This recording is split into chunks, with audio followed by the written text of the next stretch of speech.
Something happened in Iran, and Washington is still trying to figure out how to talk about it. It started perfectly. Under cover of darkness, roughly 100 elite American operators slipped deep into Iranian territory, undetected, silent, moving through some of the most hostile terrain on the planet. They scaled a 7,000-foot ridge south of Tehran, extracted a stranded American weapons specialist from behind enemy lines, and began moving toward their extraction point. For a brief moment, it looked like a textbook special operations success. Then two MC-130 transport aircraft that had carried those operators in suffered mechanical failure and couldn't get off the ground. In an instant, 100 of America's most elite soldiers were stranded inside Iran with no way out. That is what a near catastrophe looks like. And that rescue mission, just the tip of the iceberg, is part of a far larger story about American military power, strategic miscalculation, and a confrontation with Iran that has been building for decades and is nowhere close to over. To understand how American operators ended up stranded on a 7,000-foot ridge inside Iran in April 2026, you need to go back, not months, but decades. The United States and Iran have been locked in a slow-burning conflict since the 1979 Islamic Revolution. Proxy battles in Lebanon, Iraq, Syria, and Yemen, sanctions, assassinations, and near wars. But the single issue that has always had the potential to turn a cold confrontation hot is Iran's nuclear program. Washington's position has never changed. Iran must not be allowed to develop a nuclear weapons capability. Iran's position has been equally stubborn. Its nuclear program is sovereign, civilian, and non-negotiable. Between those two positions, there has never been a real middle ground. And when diplomacy runs out of road, the people in Washington start talking about military options. When Trump returned to the White House in January 2025, he immediately reinstated what his administration called the maximum pressure campaign, a strategy built on crushing economic sanctions designed to force Tehran back to the negotiating table. He made no secret of what came next if Iran refused. All options are on the table, became the standard phrase from his team. He would not tolerate, in his own words, an Iranian nuclear weapons capability. The clock was running, and by the early summer of 2025, it ran out. June 22nd, 2025. Most of the world was asleep. 7 B-2 Spirit stealth bombers quietly departed Whiteman Air Force Base in Missouri and began an 18-hour flight toward the Middle East, the longest B-2 mission since the opening of the Afghanistan War in 2001. They weren't alone. More than 125 aircraft in total were involved in the operation, supported by a submarine positioned in the region, armed with Tomahawk cruise missiles. The operation had a name, Midnight Hammer, and it was designed to do something no American president had ordered against Iranian soil since a naval offensive in 1988, strike deep inside Iran's sovereign territory. The planners at the Pentagon had thought carefully about deception.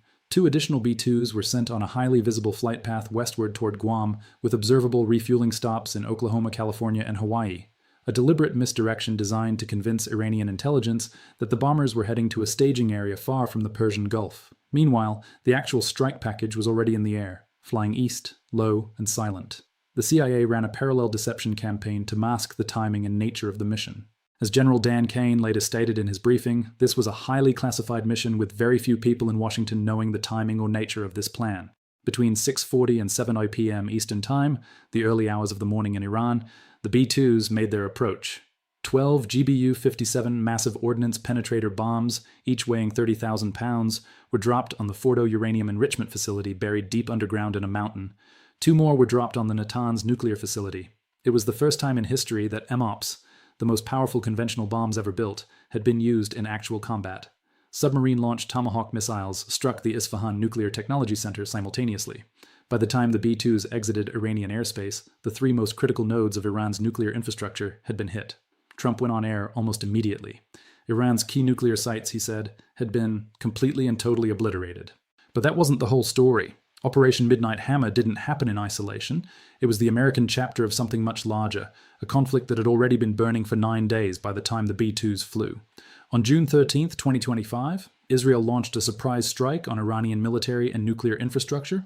No announcement, no warning, no diplomatic prelude, just aircraft in the dark and explosions across dozens of Iranian provinces. Iran had positioned itself, through years of proxy conflict and alliance building, as Israel's most direct existential threat. Israel had decided it was done waiting. The strikes were devastating in scope. Human rights monitors reported that Israeli attacks over the following days killed at least 1,190 people and wounded more than 4,000, hitting 28 provinces across the country. Among the casualties were civilians, military personnel, and one strike that destroyed a girls' elementary school, killing 165 mostly young students. Iran hit back. Ballistic missiles and drones crossed into Israeli territory. 28 Israeli civilians were killed, one off-duty soldier, with over 3,000 people hospitalized from the strikes. The region was now in open warfare, not the shadow conflict that had defined the past 4 decades, but something alarmingly direct. The United States, which had spent months positioning assets in the region, made its move 9 days in. Midnight Hammer wasn't just a strike. It was the moment Washington formally entered the conflict. The ceasefire came on June 24, 2025, 12 days after it all began. That's why analysts now call it the 12-Day War. But as anyone paying attention to the months that followed quickly realized, a ceasefire is not the same as a resolution. And the questions that mattered most, did the strikes actually work and what came next, were about to get very complicated answers. Here's the problem with declaring total victory over an underground nuclear program. You can't always see what you destroyed. Trump's claim that Iran's nuclear capabilities had been obliterated looked compelling in the immediate aftermath. The Fordo facility, buried under a mountain, had been hit with 12 of the most powerful conventional bombs ever built. Natanz and Isfahan were hit simultaneously. The Pentagon's assessment, released in July 2025, concluded that Iran's nuclear program had likely been set back by around 2 years. That sounds significant, but set back 2 years and eliminated are very different things. And the gap between those two phrases is where American strategic credibility started to quietly unravel. By February 2026, 8 months after Midnight Hammer, Trump's own special envoy, Steve Witkoff, was sitting in a Fox News interview and saying something that flatly contradicted everything the administration had been publicly celebrating. Iran, Witkoff stated, was likely a week away from having industrial-grade bomb-making resources. 1 week. Not 2 years. 1 week. The White House spokesperson Caroline Leavitt went back to the cameras and insisted that Midnight Hammer had been an overwhelmingly successful mission, and that the military option against Iran remained viable. But the contradiction was already out there, and the Pentagon's own 2026 defense strategy document, released in January, quietly warned that Tehran's nuclear ambitions may not have been fully eliminated, and that Iran could still be attempting to acquire nuclear weapons and rebuild its military forces. Mysterious earthquake swarms began appearing in seismic monitoring data near Isfahan province, the same region where the Nuclear Technology Center had been struck. Whether those tremors reflected reconstruction activity underground, nobody in Washington would officially say. And what happened next would shake American military confidence in a way that few people had expected. April 2026.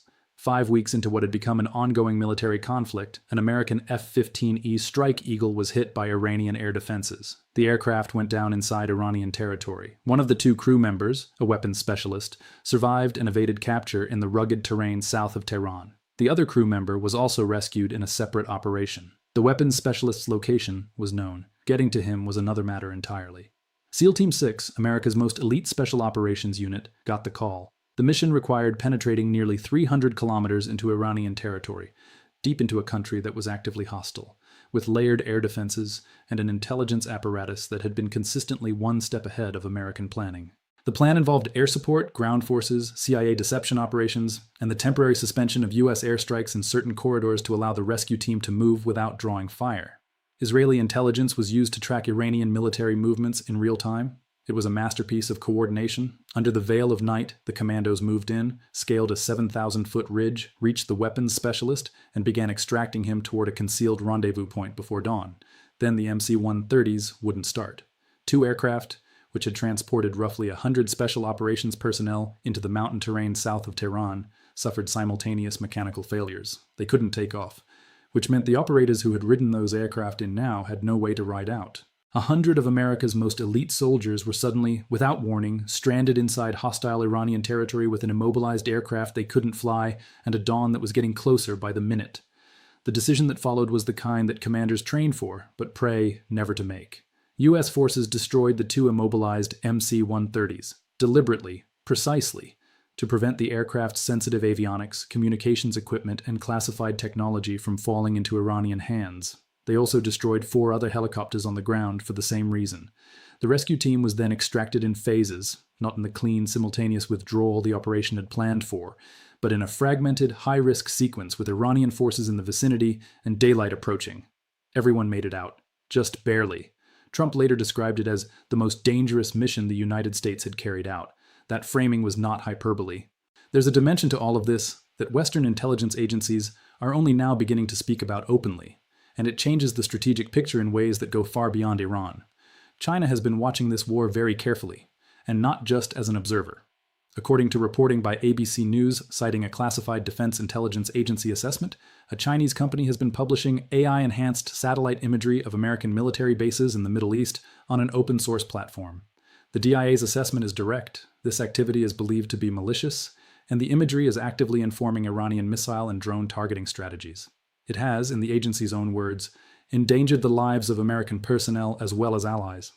Australian troops stationed at Al Dhafra Air Base in the United Arab Emirates faced an Iranian strike on March 18, 2026, and Washington has confirmed this classified assessment. But it goes deeper than one company and satellite photos. China operates more than 500 military and dual-use satellites, and analysts at Special Eurasia and DefenseIndustry.eu have documented a growing structure in which Chinese space-based assets transmit real-time intelligence to Iranian command structures, tracking US naval movements in the Persian Gulf, the Gulf of Oman, and the Indian Ocean. Chinese and Russian entities have reportedly been providing financial assistance, missile components, and satellite intelligence support to Iran, according to a Washington Post report citing anonymous US officials. Analysts describe